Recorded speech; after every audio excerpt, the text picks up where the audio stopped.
PM Modi आज दुनिया के सबसे ताकतवर नेताओं में से एक हैं। पीएम मोदी का डंका देश ही नहीं पूरे दुनिया में बजता है। लेकिन भारत में विपक्ष के लोग पीएम मोदी पर वोट चोरी के झूठे आरोप के जरिए हमला बोल रहे हैं। लेकिन एक एक कर उनका खेल कोर्ट में एक्सपोज होता जा रहा है कि वोट चोरी जैसी कोई चीज है ही नहीं। राहुल गांधी आरोप तो लगा रहे हैं लेकिन कोर्ट जाने से भाग रहे हैं, जिससे साफ हो गया है कि राहुल गांधी के पास कोई सबूत नहीं है। अगर सबूत होते तो वो कोर्ट जरूर जाते और हलफनामा भी देते, लेकिन एक बार फिर वो बैकफुट पर नजर आ रहे हैं। साथ ही पीएम मोदी ने बड़ा ब्रह्मास्त्र चलते हुए मणिपुर के मुद्दे पर भी कांग्रेस को घेर लिया है। मणिपुर जाकर पीएम मोदी ने कांग्रेस को बोलने लायक भी नहीं छोड़ा है। वहीं मणिपुर के मुद्दे पर कांग्रेस के अध्यक्ष मल्लिकार्जुन खड़गे द्वारा पीएम मोदी के विरोध को लेकर दिए गए बयान पर प्रतिक्रिया देते हुए केंद्रीय राज्य मंत्री सतीश चंद्र दुबे ने कहा है कि खड़गे को अब कोई गंभीरता से नहीं लेता। उन्होंने कहा कि महात्मा गांधी ने आजादी के बाद कांग्रेस को भंग करने की बात कही थी, लेकिन नेहरू जी ने ऐसा नहीं किया। अब राहुल गांधी नेहरू जी के अधूरे कार्य को पूरा करने में लगे हुए हैं और इसमें जरूर सफल होंगे।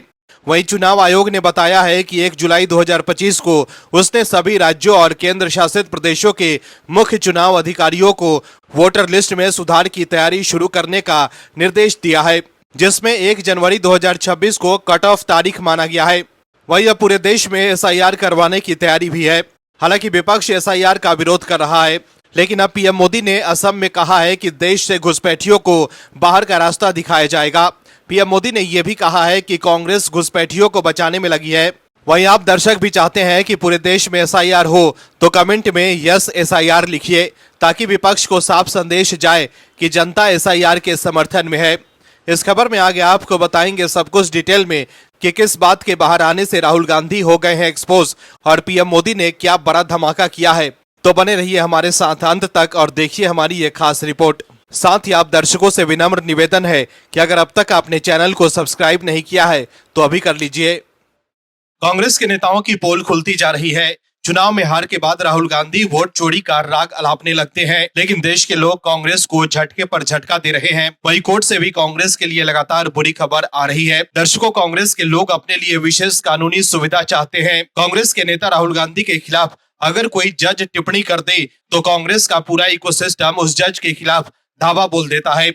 हाल ही में हम सब देख चुके हैं कि कैसे सुप्रीम कोर्ट में राहुल गांधी जब चीन वाले मामले पर जवाब नहीं दे पाए कि वो किस आधार पर आरोप लगा रहे थे कि चीन ने भारत की जमीन पर कब्जा कर ली है, तो सुनवाई के दौरान सुप्रीम कोर्ट के जज ने कहा कि आप सच्चे भारतीय होते तो ये नहीं कहते। जज साहब के इस बयान के बाद कांग्रेस के तमाम बड़े नेता सवाल उठाने लगे। वहीं अब सुप्रीम कोर्ट ने एक अहम फैसले में ये साफ कर दिया है कि किसी राजनेता को सिर्फ उसके पद के आधार पर कोई विशेष सुविधा नहीं दी जा सकती।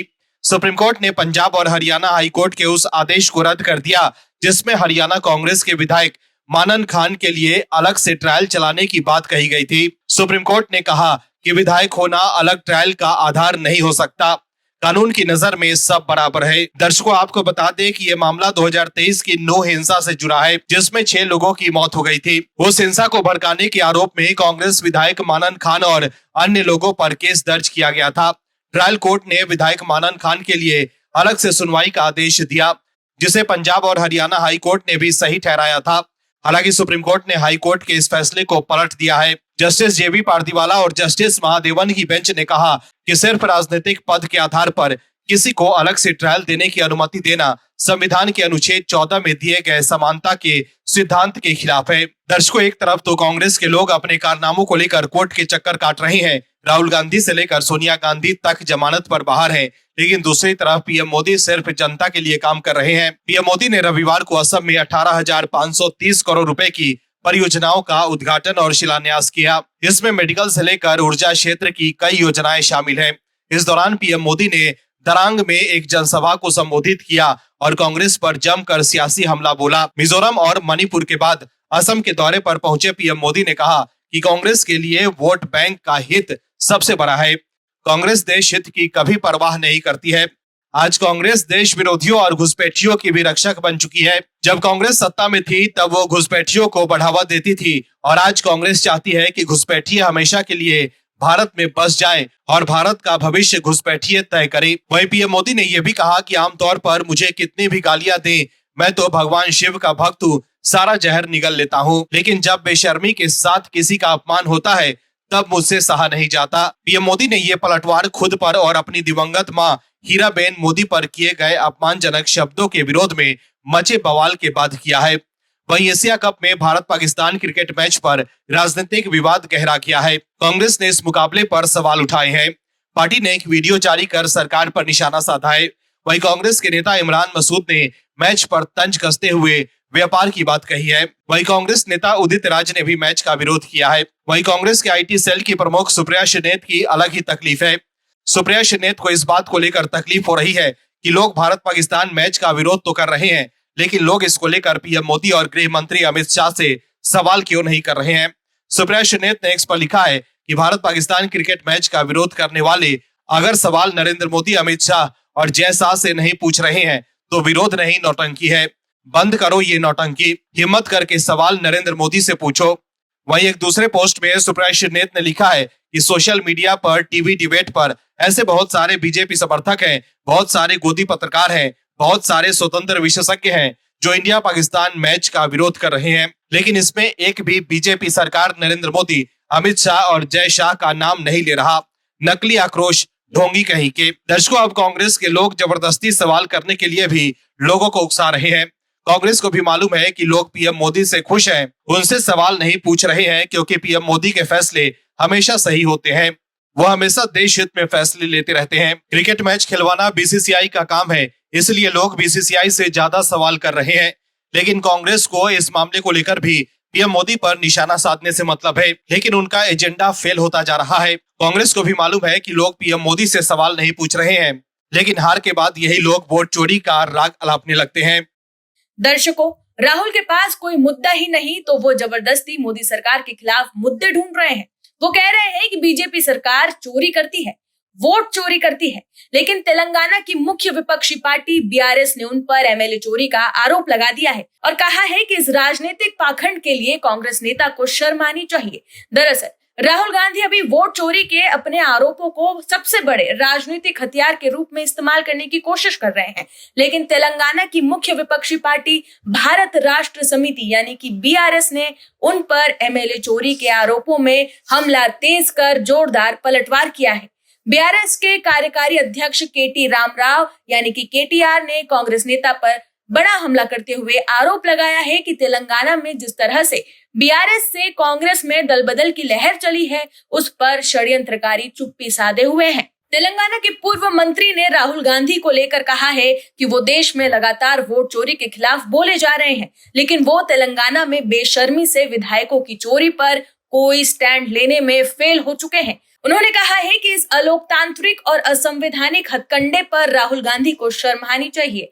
ये उस कथित वोट चोरी से बड़ा आरोप है जिसके बारे में वो बोलते रहे हैं।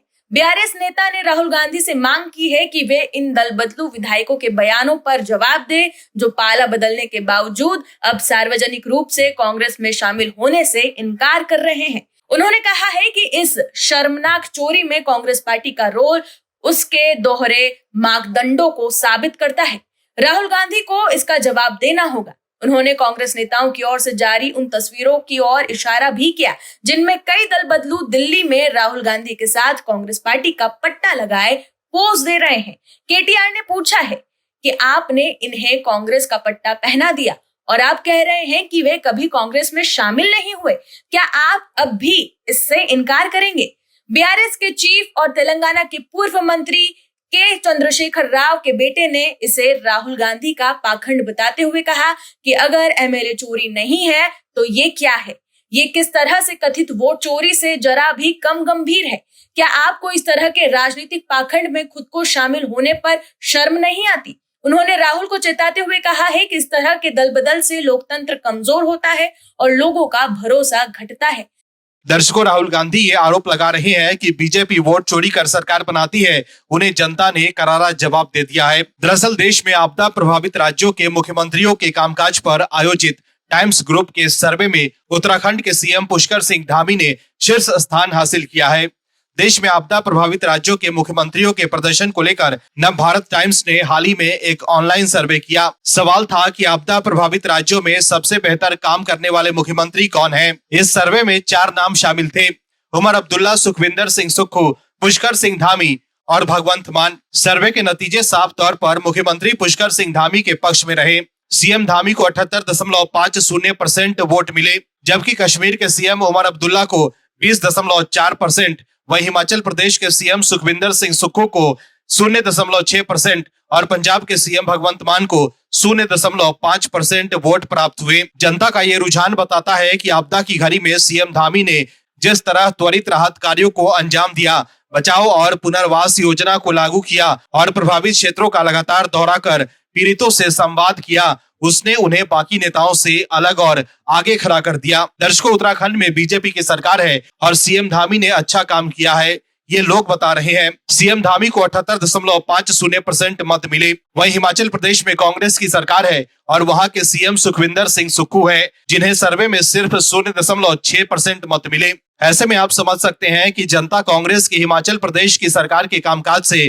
कितनी नाराज है। अब सत्ता में रहते हुए कांग्रेस के लोग काम करते नहीं है और फिर हारने के बाद राहुल गांधी वोट चोरी का राग अलापने लगेंगे। वहीं जब हिमाचल प्रदेश के लोग बाढ़ जैसे गंभीर आपदा से जूझ रहे थे, तब राहुल गांधी विदेशों में छुट्टियां मना रहे थे। वहीं दूसरी तरफ पीएम मोदी ने हिमाचल प्रदेश का दौरा कर जनता की समस्याओं को सुना और उनके लिए कई बड़े फैसले लिए। वहीं पंजाब में आम आदमी पार्टी की सरकार है और सर्वे में सीएम भगवंत मान को 0.5% वोट मिले हैं। दर्शकों, सिर्फ नवभारत टाइम्स सर्वे ही नहीं बल्कि टाइम्स ऑफ इंडिया की व्हाट्सएप कम्युनिटी पर भी जनता ने पुष्कर सिंह धामी को पहली पसंद करार दिया। इस प्लेटफॉर्म पर भी यूजर्स उनकी नेतृत्व क्षमता, त्वरित निर्णय लेने की शैली और संवेदनशील दृष्टिकोण की खुलकर सराहना की। राजनीतिक विश्लेषकों का कहना है कि यह परिणाम साबित करते हैं कि आपदा जैसी परिस्थितियों में मजबूत और संवेदनशील नेतृत्व ही जनता का भरोसा जीत पाता है।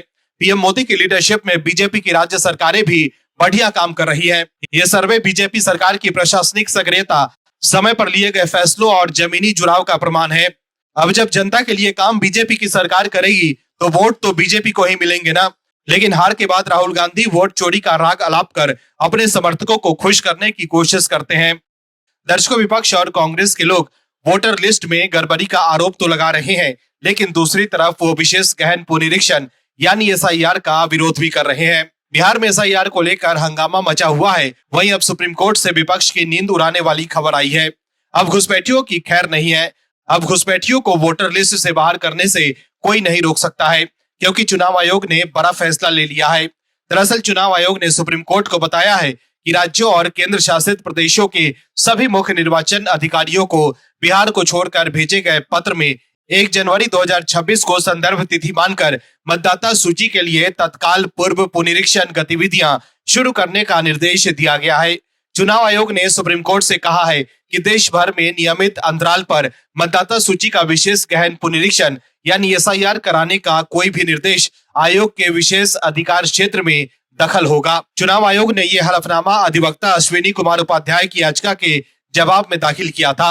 याचिका में पूरे देश में नियमित अंतराल पर मतदाता सूची का विशेष गहन पुनरीक्षण कराने का निर्देश देने का मांग किया गया था। साथ ही सुप्रीम कोर्ट में आयोग की ओर से बताया गया है कि बिहार को छोड़कर सभी राज्यों और केंद्र शासित प्रदेशों के मुख्य निर्वाचन अधिकारियों को पत्र लिखकर मतदाता सूची के विशेष गहन पुनरीक्षण यानी एसआईआर के लिए तैयारियों संबंधित कदम उठाने के निर्देश दिए गए हैं। इस राष्ट्रीय स्तर के एसआईआर के लिए 1 जून 2026 को योग्यता तिथि यानी क्वालिफाइंग डेट तय किया गया है। वहीं शीर्ष अदालत में चुनाव आयोग की ओर से दाखिल हलफनामा में आयोग ने कहा है कि मतदाता सूची के पुनरीक्षण की तिथि पर उसका पूर्व विवेकाधिकार है और इसमें किसी अन्य प्रकार का हस्ताक्षर नहीं हो सकता। आयोग ने बताया कि बिहार को छोड़कर 5 जुलाई 2025 को राज्यों और केंद्र शासित प्रदेशों के सभी मुख्य निर्वाचन अधिकारियों को भेजे गए पत्र में 1 जनवरी 2026 को संदर्भ तिथि मानकर मतदाता सूची के लिए तत्काल पूर्व पुनरीक्षण गतिविधियां शुरू करने का निर्देश दिया गया है। वहीं हलफनामा में यह भी कहा गया है कि चुनाव आयोग को मतदाता सूचियों की तैयारी